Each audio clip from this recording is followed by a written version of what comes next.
It's a good day to brew, baby. What is up, YouTube? It's your boy Millsy, back in the hometown commander, back for another episode of Millsy Brews, the show where I brew my version 1.0 deck list of the commander in front of us. My quest out brew a magic world. As always, that deck list is going to be down in the description for you below. I'd really appreciate it if you could interact with the video, like, comment, subscribe. Consider checking out the links in the description. I'd really appreciate it. Today, we are going back to a cat commander because of all the support in Foundations. I wanted to take the Foundation support and do some new decks and old decks. We did Ren and Siri earlier this week. We're going to do Okinec Ahau today. And then we'll look at the new Arrowbow and a couple others in future weeks. But the reason I'm going back to Okinec Ahau is because I think I really want to try one of these cat decks for myself. And I think Okinec Ahau is the one I want to try. Okinec Ahau is a 4-mana 3/4 cat noble with ward 2 that says whenever it attacks for each creature you control with power greater than its base power, gets counters on it equal to the difference. At the end of the day, Okinec is a counters commander, right? Not a cat commander. But what I think is really good about cats specifically is a lot of them do a very good job at buffing each other or having a lot of ways, right? When you start caring about one tribe, there's so many ways to buff it very cheaply. And so we can always kind of make sure that Okinec is online and we can use his abilities.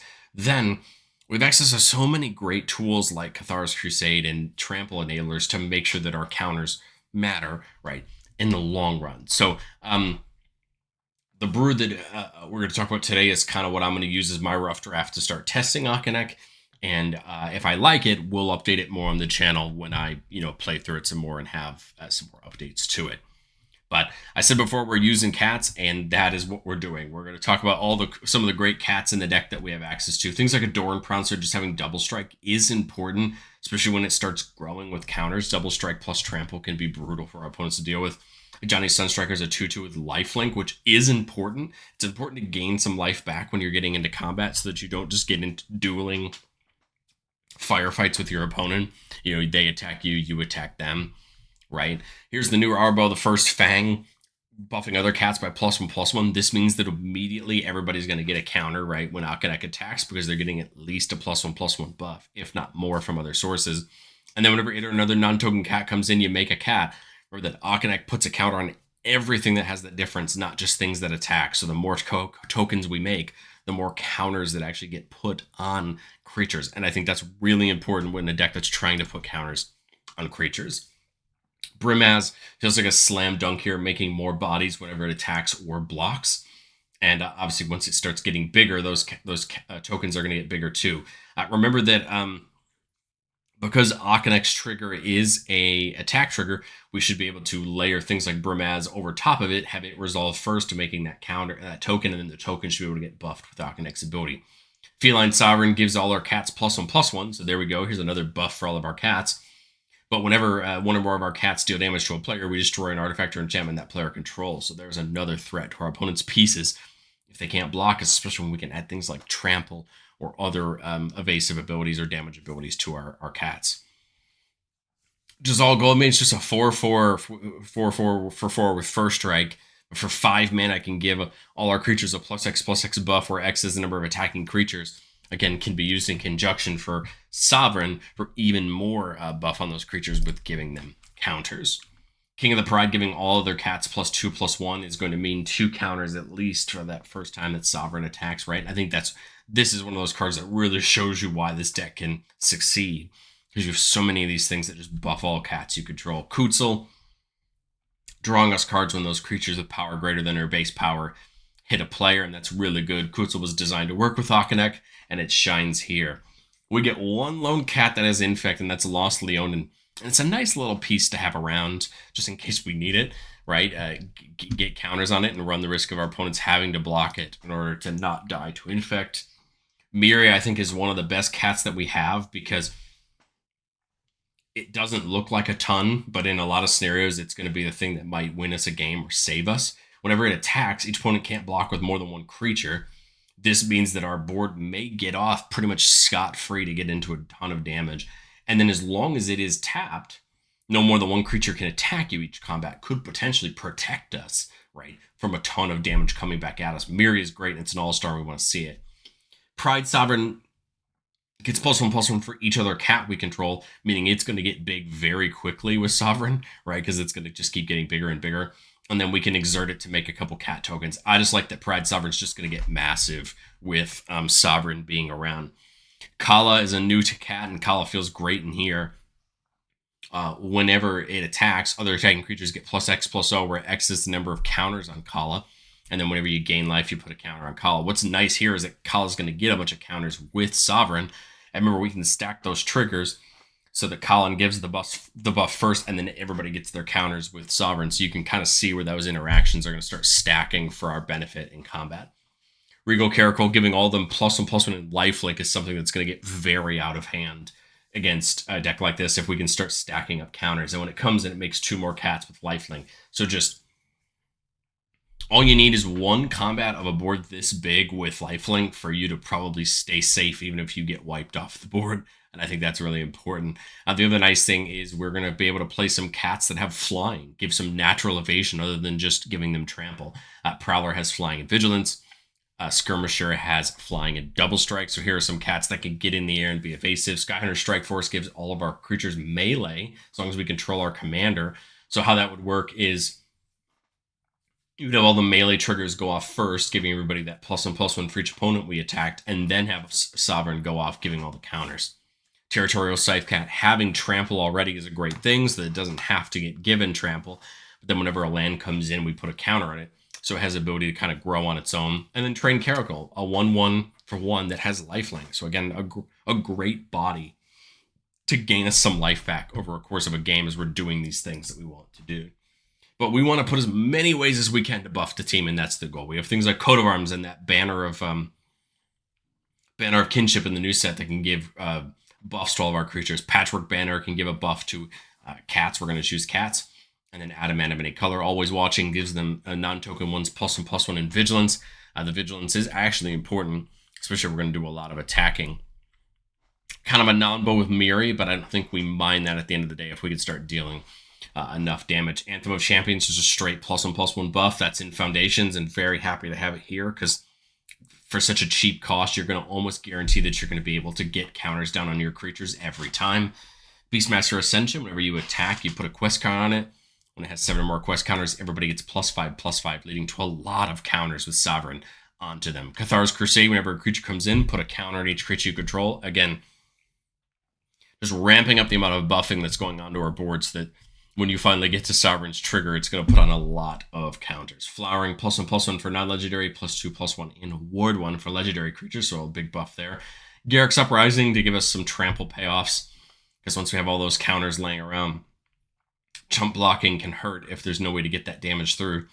And then Radiant Destiny, +1/+1 if we don't have the City's Blessing, but if we do, we also get Vigilance. So the Vigilances are nice. They do kind of work as a non-bow with Miri, but I don't think that's that big of a deal when it's only one of your cats that it's a non-bow with. All the other cats are just going to get a straight benefit from having Vigilance.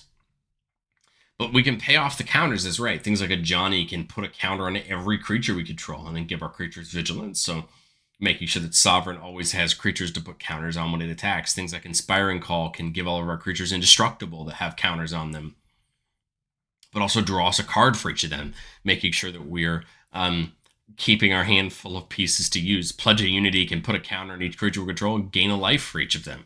So a way to get counters across the board, but still get some other benefit than just putting counters across the board. Hardened Scales turns all the counters into that many counters +1, just giving more of a buff to all of our creatures. Innkeeper's Talent from Bloomborough, of course, and now a staple in a lot of counters decks.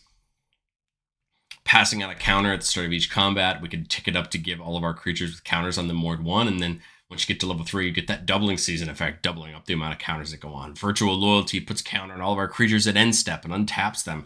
You can start to see where these counters cards are going to make a ton of difference, and all we need to do is get creatures in, start attacking, get counters on them, and if we attack the right players, even something like Trample may not matter if we're focusing down and getting in. And as those creatures grow, all we need is 1 or 2 creatures to leak through on an attack to deal massive damage to our opponents. Is something they have to deal with. But I've said it before and I'll say it again, no deck's ever complete. I think that every deck has options to be learned and testing. I think this deck still has a lot we can learn from, which I think is mainly things like card draw and do we need another trample enabler? But I don't want to have. I don't want to. You know, I don't want. I want more Ajani. I love Ajani. Ajani's always been one of my favorite planeswalkers, and so many of his cards care about what we want to do here. Adversary Tyrants can put counters on creatures, return a creature from the graveyard back to the battlefield, and then his emblem says, beginning of our end step, we make 3 cats with lifelink. But I like that top one. You know, putting counters on creatures could be important if need be.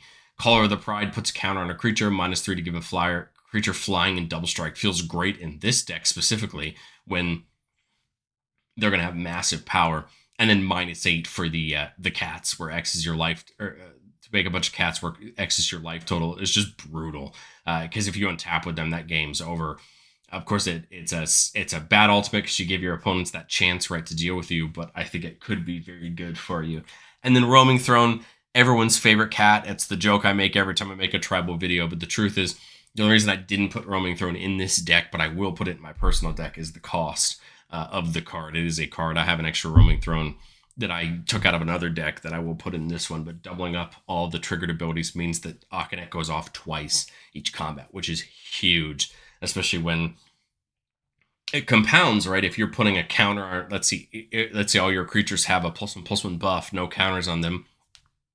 The first Okinec trigger puts on 1. The second one actually is going to put on 2, right? Because then their power is already being buffed. And you can kind of see the way that can stack up over the course of the game. Again, at the end of the day, we're a counter stack, but we're a counter stack that wants to get into combat. We want to have some fun. But the point is we're keeping it cat tribal instead of just going full counter synergy like I think that could be. You know, we're taking the concession of cats, but I think it's important. Getting into the playtest, number 1, 2-lander with Soul Ring, Pride Sovereign, our lifelinker, always watching, and Coat of Arms. Coat of Arms is another great card that can go exponentially off. I want to point out, because I didn't point out, we do have Kahira as our companion, because every creature in our deck is a cat. So we do have the option for Kahira giving that buff of +1/+1 and Vigilance. But we'll get the Soul Ring down turn 1. I think it just makes sense. Turn 2, I think we just go ahead and get Sovereign. It's not, I mean, it's pretty great when you can get Sovereign down turn 2, and we'll happily do it. Because then all we're going to do is just start getting pieces on board and get them going. We need a way to buff all of our creatures. If possible. Like if I play Pride Sovereign this turn, it will get the counters, right? Always Watching could get some counters on Sovereign, right? Which I think would be really beneficial. That would also set us up next turn to get more counters on our other creatures, but I just realized I don't have double white, so I can't do that. Practical Parent would come in and make a token that could set up for something like Coat of Arms next turn, right? Have a couple creatures. Maybe we do that. We'll come in, get the cat. And then Sovereign will, you know, obviously attack. It's not going to buff anybody, but that's A-okay. Go to our next turn, and I think we just get the Coat of Arms online and get it going. Right, all of our cats, we'll attack with all of them. We have 3 cats, so each cat's getting +2/+2 right now, so it's going to get 2 counters, right? And, you know, get in the zone, right? Get attacking and get the party going. And then now we don't particularly care if we need to put more creatures down. We want to, obviously, but we don't necessarily have to. But I think it'd be good to put something like get some more creatures on board so we can deal with what our opponents have. I thought it was maybe Kala plus Hardened Scales, just so that we can start putting more counters on. Kala will actually get some more buffs to creatures when they get attacking. But hey, now all of our cats are getting +3/+3. So they're going to, at minimum, get 4 counters, right? Because that's the way that it works from Okinec. Again, we're attacking with all the ones we can. But then these 2 that already had them, the ones that already had them on there, will get the 2 more. Again, we're doing this all cumulatively, so it would be 7 instead of be 2. 5, it'd be 6 instead of 5. So we just do it all cumulatively. But hey, there we go. Big buffs, right? You have a 10/10 and a 9/9 cat, on, you know, that are getting in there. And Kala next turn is going to start getting even more, right, on board. Well, there's Cathar's Crusade. It's a shame because we don't have really other ways to make creatures cheaply right now, but it would not be a bad option. I think something like Kasali plus. We couldn't do the if I do this, I am only left a green mana. So maybe we Sunstriker plus Pride Sovereign. Get the Scry 1 off of the off of that. I mean, same thing, go to combat. They grow even more. Kala grows them even more. I think you could start to see where all we need is a trample enabler to make this worse. But I apologize, they're even bigger than that. This is a 10/10 just on printing, but it's getting +5 more, and it's going to be massive. You know, these creatures will start getting huge, and unless our opponents can remove Sovereign, I mean, this board's just going to keep getting worse. Unless they wipe the board, you know, Coat of Arms is going to still continue to be out of hand for us. And I think that just goes to show what the deck can do if it's left alone and set up. Yes, it's the Magical Christmas Land with no removal, no board wipes, but I think we need to see that so we can see what to reasonably expect. 3-lander here with Adorn Pouncer, Prava to buff our tokens, Feldar Retreat for some more tokens, and or counters, and then Pride Sovereign. Not bad. I mean, we really just need, what, 1 mana for Sovereign, and there it is, right? The Patchwork Banner will get us there. We'll scry 1 for Unbreakable Formation. Right way to protect the board. We'll leave it on top. I think it might be not a bad idea to have. We'll get the Adorn Pouncer down, right? Might as well, because I think turn 3 here, right? The goal is to get Patchwork Banner down so that we can work our way towards Okinec. Now we have a 2/2 Adorn Pouncer that can attack this turn. Maybe it gets in for some damage. Here we got 2 choices. We can get Okinec down and set it up to attack, or we could get something like the Feldar Retreat in here down to get another, get another token. I think we'll just get Okinec down, hold up the white. Maybe we trick somebody into thinking we have somebody. But otherwise, just, attack with the 2/2 Adorn Pouncer again. Here, now we have the option to have potentially up to 6 mana. We could double cat, getting Pride Sovereign and Strike Force down. Remember that we have our commander, so they're going to have melee. So I kind of want to do the Strike Force no matter what, right? To be able to get the buffs this turn. It may even make sense to play the Strike Force and keep the Unbreakable Formation up just in case. Go to combat, attack with these 2. I would obviously want to point them at different players so that way the melee can go off. They're going to get 2 counters for the melee and then 1 counter for Patchwork Banner, giving them the buffs. Now you have 4/4 Adorn Pouncer going at 1 and a 6/7 Sovereign, or +2/+2. So a 6/6 Adorn Pouncer with double strike, and that's an 8 Sovereign going at somebody.